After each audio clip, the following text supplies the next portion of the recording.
Hey everybody, how are you? Welcome back to art class.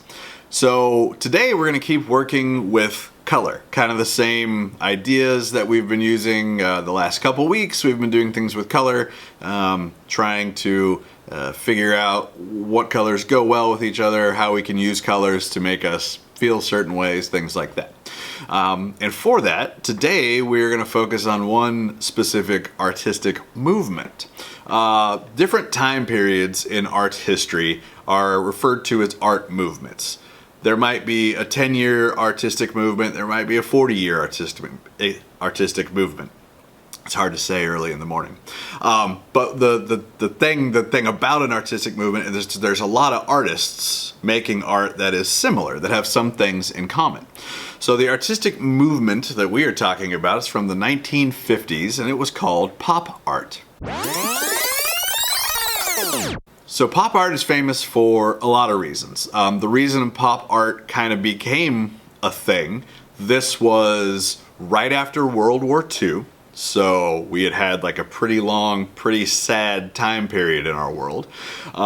In art, it was right after abstract expressionism was a thing. That's the art that we think of when we think about abstract paintings that we don't really recognize anything in, just the big splats of paint and stuff. So this group of artists known as pop artists wanted to make something that was happy and enjoyable and recognizable, so they came up with the idea of pop art. So the pop in pop art stands for popular. It's like pop music stands for popular music. They took things that in many cases already existed and either took images of them or sometimes the actual items themselves and changed them in ways to make them art instead of just make them normal. This would be things like pictures of celebrities people could recognize. This would be things like products, like cans of soup that people could recognize. So let's talk about just a few of these pop artists real quick. This is a screen print, which is a way to make art, made by a man named Andy Warhol. He's probably one of the famous pop artists of this time period. He made things like this. This is a screen print of a really famous actress from back in the day named Marilyn Monroe. Again, it was something everyone could recognize. It was something everyone could understand. It had bright colors. It was enjoyable to look at. It really grabbed your attention. He's also the guy that is famous for this. Taking cans of soup, taking the image of a can of soup and turning it into art. At this same time, there was an artist named, there it is, Roy Lichtenstein. I forgot for a minute.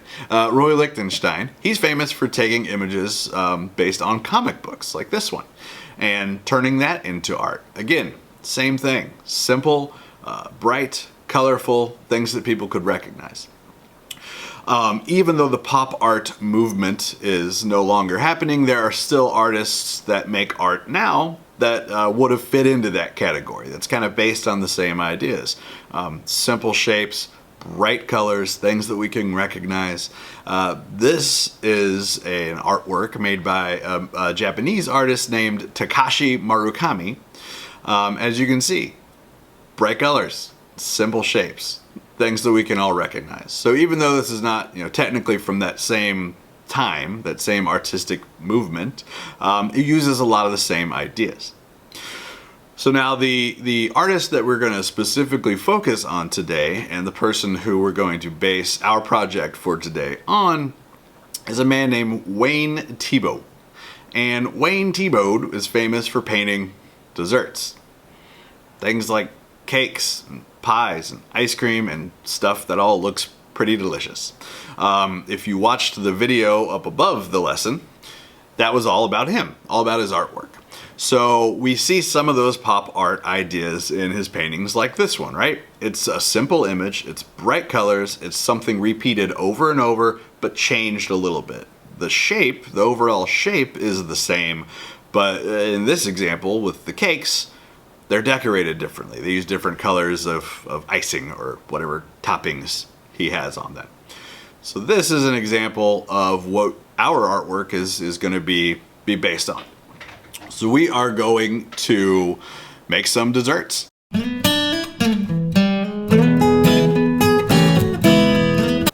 So for our project today, you're going to come up with a dessert. You are going to draw at least 3 of it, and then you are going to decorate it differently. We'll talk all about that here in a second when we get started drawing, but the reasons that we're doing this is, of course, 1, we're focusing on color, and 2, if you think about a lot of desserts, the main shapes, the main forms that they have are a lot like some of those forms we started the year on. A cake is just a cylinder. A pie is just a real flat cylinder. You're going to see examples of his that have ice cream in it. Think of an ice cream cone. We did cones, except it's upside down. The scoop of ice cream is a sphere. So these are all things that you have experience with already. All right, my friends. Let's get started making some cakes and tasty dessert pictures. Let's go. All right, guys, so to do our project today, you need all the normal stuff: paper, pencil, eraser, definitely crayons or markers or colored pencils or paint if you want to. Just something to color it with, because the whole thing is about color. Okay, so before I start with mine, let's talk about some dessert shapes and the forms that we learned earlier that they are kind of based on. A lot of it's going to be cylinders, but cylinders that might be shaped a little differently. So let's look at a cake. All these that I'm going to do are based on examples from Mr. Thiebaud's paintings, and if you want to see those examples, which you should definitely look at them before you get started, there's a bunch of pictures down beneath the lesson video. So, a cake. I'm going to start with just kind of a wide, not super tall cylinder, like that. Now, if I wanted to leave it just like a round cake, I could be done, right? I would, of course, add my decorations, my icing. I would probably go ahead and draw like the plate that this cake was being served on, which again are just more kind of variations on the cylinder idea. But I don't want mine to just stop right there.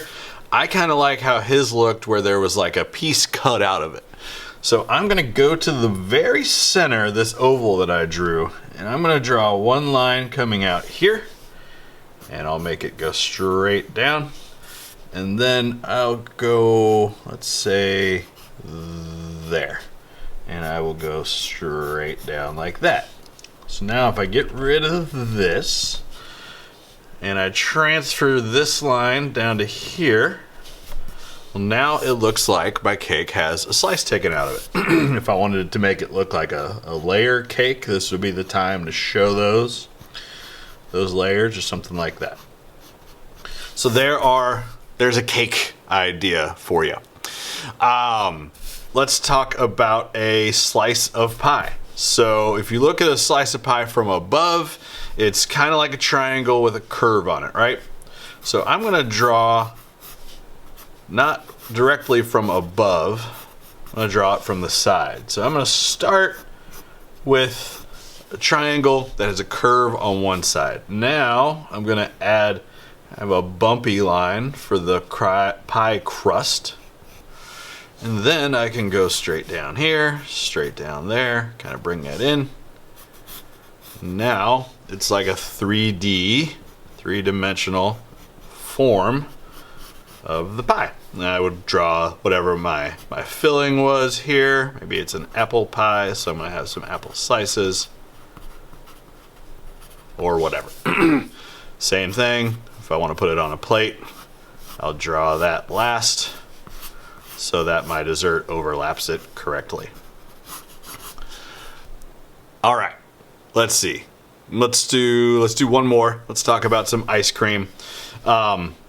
He does have examples of ice cream cones. If you wanted to do that, that's fine. He also has examples of ice cream in like one of those skinny, tall glass containers. I guess that would just be a cup. I'm gonna start with my scoop first, So this is the round part of my ice cream scoop, and then that's the part where they like smush it down into the glass or the cone. Then down here underneath it, I will show that glass, give it its little base to stand on, and I can draw the details that I would see on the side of that cup as well. So that's just kind of the basics. You can also go back through and add details. Maybe I want cherries or sprinkles. Maybe I want whipped cream on this. It can be anything you want. Just remember, the goal is to pick one dessert shape that you like, and then recreate it at least 3 times. And you want it to be the same shape 3 times. Now, the difference can come in with how it's decorated. So I'm going to go ahead, I'm not going to make you sit through that part of it, but I'm going to go ahead and draw mine. I'm going to choose this one. So I'm going to get it to where it is about finished, and then we'll come back and we'll talk about it just a little bit more. All right, so here is my almost finished version of this. I've done my 3 cakes. As you can see, they don't really need to be like 3 like in a line. If you look at some of his examples, they're overlapping. There's some behind, there's some in front. So our real goal is 3. Now the reason I put them like this is because it was going to be hard to fit 3 cakes the size that I wanted them to look like in a row. So that was just kind of a decision I made to get them all on here. All right, so before we're done, we're going to talk just a tiny little bit about shading with color. Some things about it are the same as shading with a pencil, and some things about it are very different. Depending upon what you're using, it might be easy, it might be tough, and it might be just impossible. If you used markers to color, congratulations, you're done. Regular, normal, good old-fashioned markers like we all like to use, you don't really want to try shading with those. You will pretty much ruin the marker, and then the material that the marker is made out of, it's not really meant to blend, so it's just going to kind of bleed into each other, and it's not going to look like how you want it to. But crayons, you can shade a little bit, just a teeny tiny bit. Crayons aren't really made to blend together, but that doesn't mean you can't color on top of another color. It doesn't mean that you can't use some pressure to change how dark or light the color is. Things like colored pencils work great for shading. Things like pastels, oil pastels work great. And then of course paint. A lot of different kinds of paint would work great for shading like we're talking about. All right, so I used crayon, so I have just a couple of options if I want to shade. If I want to make this look a little more 3D, I can color harder in the areas that I want it to be darker. Be careful, because I mean, as we all know, crayons can break pretty easy. So that's one option. It might work, it might not. It kind of depends on the color. Pink, there's not much of a change, but something like purple, there will be a lot of change based on how hard you're pressing.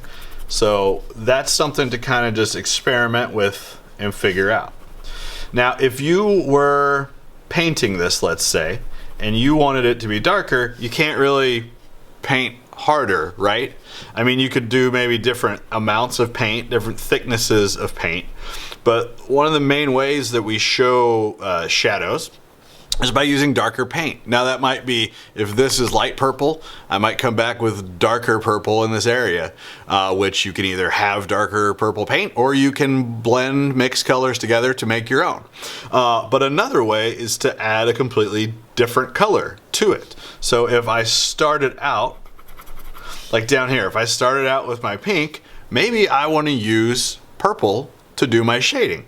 Now they're both kind of in that red family. They both have red in them, so they will go well together. and it'll look kind of natural. Now the other option for using different colors to shade is to pick something completely different. So this is kind of a yellowish green. So maybe I will take a blue to do some shading. Now depending upon your materials, it might mix and it might make a different color. Where mine is blending together, it's kind of looking more green than anything else, which is fine. Because all I'm trying to do is show a little of my shadow down there towards the base of that cake. So you're gonna do your 3 desserts, whichever ones you picked. Be as creative as you want. Cake is like a normal, easy thing. That's what I went with. But maybe you want cupcakes or cookies or ice cream or pie or something else that I'm not even thinking of. We want 3. The shapes we want to be real similar. Now mine aren't identical. These both have a slice cut out of it. This one doesn't. The slices are in different directions, but the overall shape is the same. And then when it comes time to decorate them, then that can be a really good place to show the differences between them. I did just a simple background, so I made a line back there to make it look like they're sitting on a table, and then I just barely colored this with like a tan color and just barely colored that with a light green, because I don't want my table or my background to be important. I don't want it to be the focus. I want it to be there, so if someone's looking at it, they'll say, hey, there's a green wall. But the cakes are the important part. All right, now there's one more thing that we can do. You do not have to do this. If you want to, you can. And if you look at a lot of Mr. Thiebaud's examples, he would put actual shadows down on his surfaces. So for that, I'm gonna use a blue. And it'll be kind of like if you tried doing the shadows with our 3D forms when we very first started learning about shading. You're just going to kind of pick a direction. Let's say I want my light to be coming from this side up here. That means this will be the bright side, this will be the dark side, and my shadow will be coming out this direction.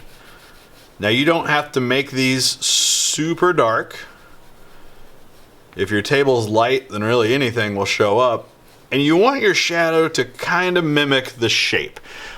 Since this is rounded, then my shadow is going to be rounded.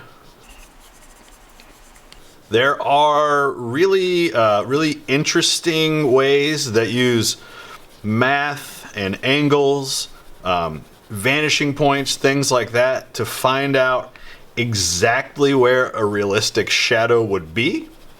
We're not doing that.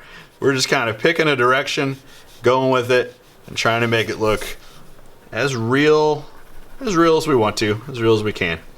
Now since this one is back here and the shadow would be hidden by that cake, I'm going to do just a tiny little bit of it down here. And I'm going to call that good. I might add some of my shadow color to the plate side that the shadow would be on, just to make that maybe look a little more realistic and dark. But other than that, I think we're done. All right, my friends, so if you want to make yours like this, that's fine. If you want to come up with your own desserts, that's fine. Just remember the important things. 3 of the same dessert, starting with pretty much the same shape. Simple background, simple surface that you have sit on, bright colors. That's it. That's how you're going to go out about making your pop art desserts. All right, my friends, can't wait to see them. Hope everybody's doing well. See you later. Bye.